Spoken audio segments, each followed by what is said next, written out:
following lecture was produced by Glorianne Publishing, a non-profit organization, and is one of hundreds of lectures freely available via download, podcasts, streaming radio, and transcription. These lectures range in topic and complexity in order to address the many needs of humanity. We invite you to browse our library of lectures, books, courses, and articles to find teachings that suit you. Through the support of donations, Glorianne Publishing has published 40 books, hosts international retreats several times a year, offers free online courses, and many other valuable resources, available to anyone worldwide. All of this has been made possible by the financial support of listeners like you.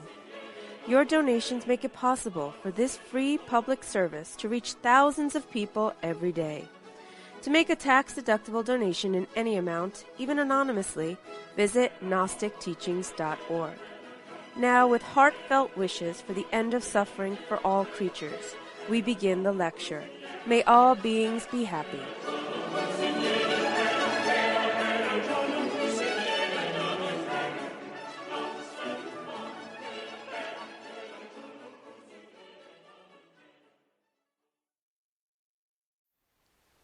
This was just the first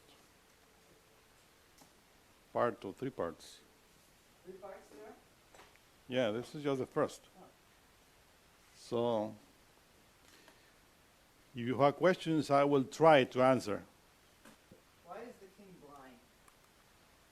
Because everything is like that. As you, for instance, you're blind. I am blind. Exactly.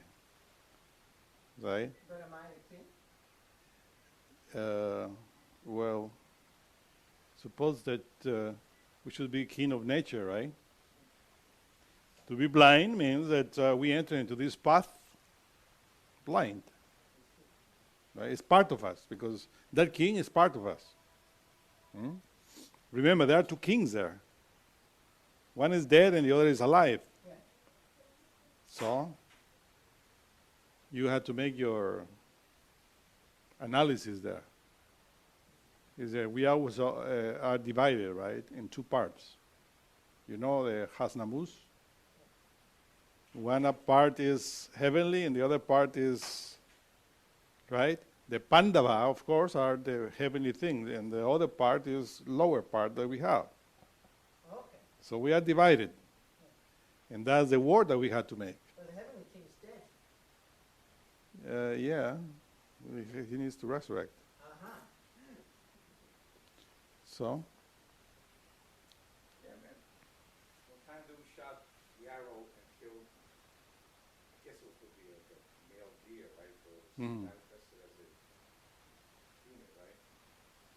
So what does that represent? well, if you analyze that, obviously, is utilizing the sexual forces in the wrong way. Killing, right? Because one kills with a sexual energy. Remember that in the commandments of the Bible that you shall not kill. But that is related with shall not fornicate. Because life is in a sexual energy. And when we start doing work and we fornicate, obviously we are killing. And then we are damned. Because that is you shall not fornicate or you shall not kill. It's the same thing. So the 5 brothers in exile plus the wife. That's our. Well, the 5 brothers are children of the gods, right? With the same woman or with the same, or 2 women, in other words, right? The 2 women represents the 2 natures. Now each one of us has the visual nature and the hidden nature. This is what we had to see. And we always use the 2 natures in order to develop. What do you think the 5 brothers are? That's the way the 5 bodies. Yeah, they are the 5 bodies of the Bodhisattva. Right? The one that is to be born to be a king is Yudhishthira, which is the consciousness. placed precisely in Yesod, because that's the first thing that is born, right, in us, the consciousness, which is related with Yesod. Yesod in the At, you know, the forces. That's why the kingdom of God is always in the fourth dimension, while the strong one is the physicality. This is the two which are brothers are, of course, astral and mental bodies. And the one that is skillful with the arrow and the bow is Arjuna, which is Tifereth. Because in Tifereth, we have the heart. And the causal body is skillful in order to throw the arrows with a thought. But those thoughts are not from the intellectual mind, but from the spiritual mind, the abstract mind, which is Tifereth. And when somebody reaches the creation of the 5 bodies, that one is the same one. You see, is the Bodhisattva with the 5 bodies. And Arjuna, which is the Tifereth, he wants one wife, which is Buddhi. He wins one wife, right? Obviously, it's Buddhi, because Tifereth is always married to the divine soul. The divine soul is, what is the name? Draupadi. Draupadi is Buddhi, the divine soul. And when Tiferet is being married to the divine soul, the rest, because it's the same individual, right? So our 5 married to 1, which is Buddhi, and the 5 inferior Sephiroth. This is how you see it. Otherwise, if you don't analyze that, you said polyandry, right? But really, inside of us, it's a polyandry, because we are 5 bodies, and when you marry Buddhi, which is the one that is close to Krishna, that's why Krishna is doing that prodigy before that soul or that woman, because all the attributes, all the beauty of Christ is always in the divine soul, which is feminine. Right? That's the beauty of it. So the rest can be disgrace, but not the divine soul. The divine soul is always close to the spirit, close to Krishna. The rest you see, of course, right? Yeah? How come Bhishma stands on the side of the blind king? It was karma. Because obviously there is karma involved there. Is Bhishma the beast? Well, it's like the guru, right? But you see, he is in the side of the blind king, but at the same time, he is very close to Krishna, right? And that's precisely the mystery there, because he's an initiate, but he has to work both sides, even though he's in the side of the blind king. So what's the meaning of the 12 years in exile, the 13th year, and then it goes back to the 12? Like, what's the meaning of the 12th versus the 13th? Well, 12 in Kabbalah is the apostolate. The way in which the initiate, when he enters into the wilderness, which means the direct path, there's going to be a war, because this is the dilemma precisely of the Bodhisattva when he enters into the union with Krishna, because there you see them, the 5, talking to Krishna, and Krishna is Christ, in other words. And he says, the kingdom belongs to you. It says to Yudhishthira. He said to Yudhishthira, right? And they're going to fight for that. But that kingdom is in the hands of the ego, of the blind king and the rest of the egos that is their family too, because part of the consciousness is also there. It's part of them, you see? And so they have to fight. And for that, of course, it demands a sacrifice. When one enters into the path direct, one needs to pay what we owe, and that's 12, which is always that hangman, right? That touches the earth only with his thoughts. He has to give a lot in order to recuperate, right? His kingdom. And of course, that kingdom is the whole thing that we are fighting inside of us. And obviously, that's 12. 12 years, of course, it's not literal 12 years, but many amounts of years that one is doing the work that we have to do. Could take unknown time. And the 13, of course, is the decisive, right? Is death, in which the annihilation has to be performed. And you can lose there too, because Karna is a brother of them too. You see, because Karna is a child of the same woman, but they don't know it. Neither Karna. The only one that knows that is Krishna and the mother. But this Karna wants to kill his own brother, but he doesn't know that it's his brother. Okay? Because he doesn't know who his father is. But his father is the son. Who is Karna? Huh? Who is Karna? What do you think Karna is? He's fighting against him. Fighting against the Bodhisattva.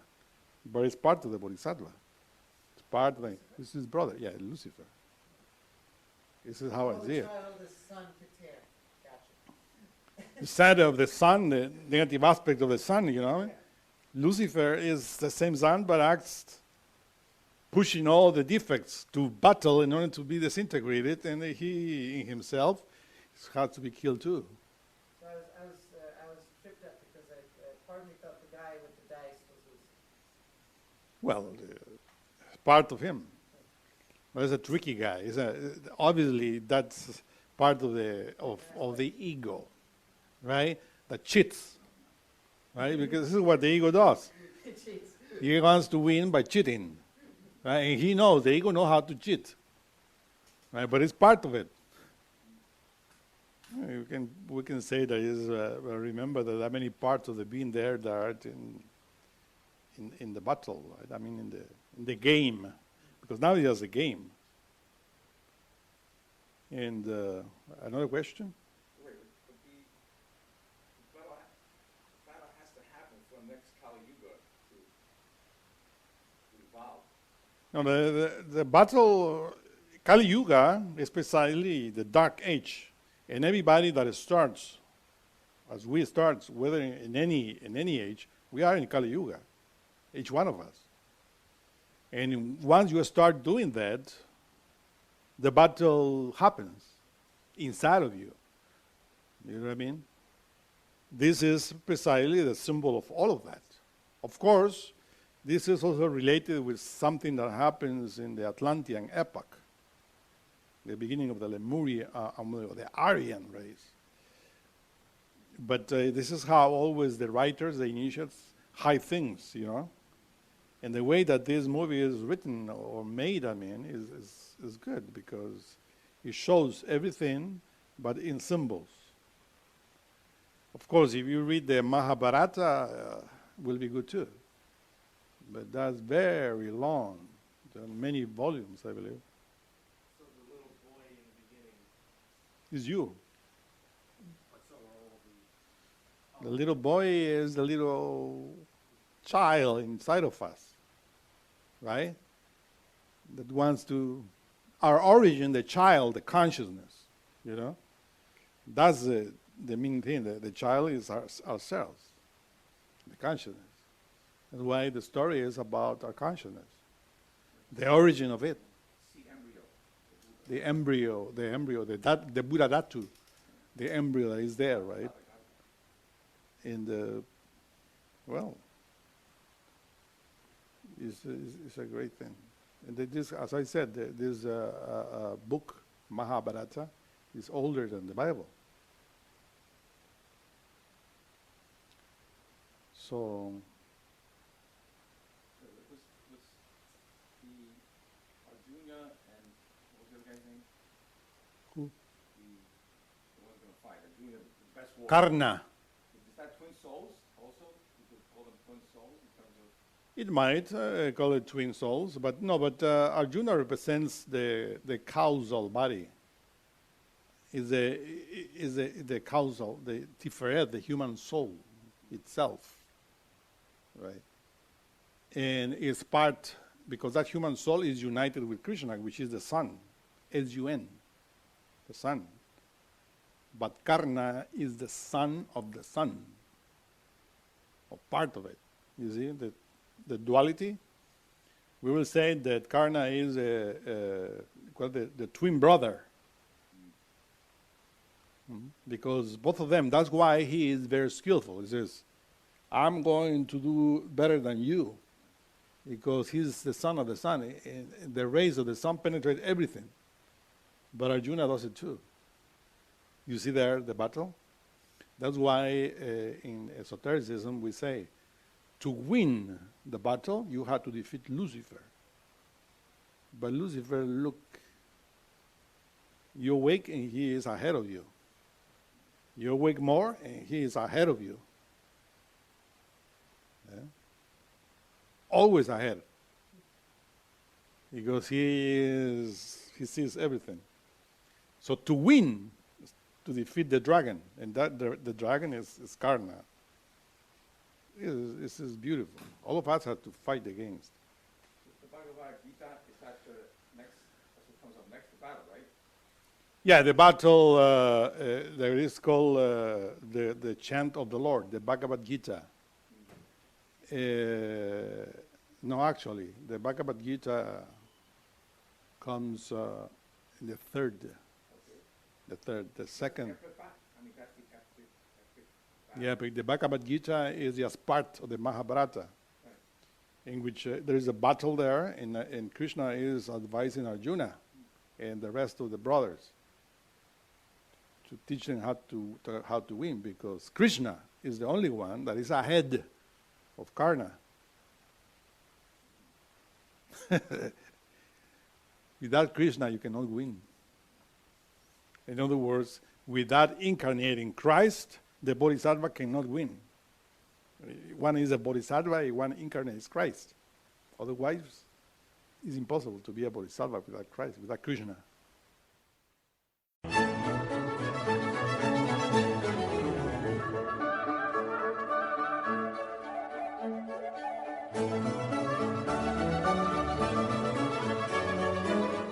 To learn more about what you learned in this lecture, we invite you to explore the books published by Glorian Publishing, available from booksellers worldwide. You may also be interested in online courses or upcoming retreats, all of which you can learn about at gnosticteachings.org. All of this has been made possible by the financial support of listeners like you. Will you help others to benefit from this knowledge? Most spiritual schools recommend a donation of $10 to $20 per lecture. Every donation helps. Make a donation now at gnosticteachings.org. Thank you. May all beings be happy.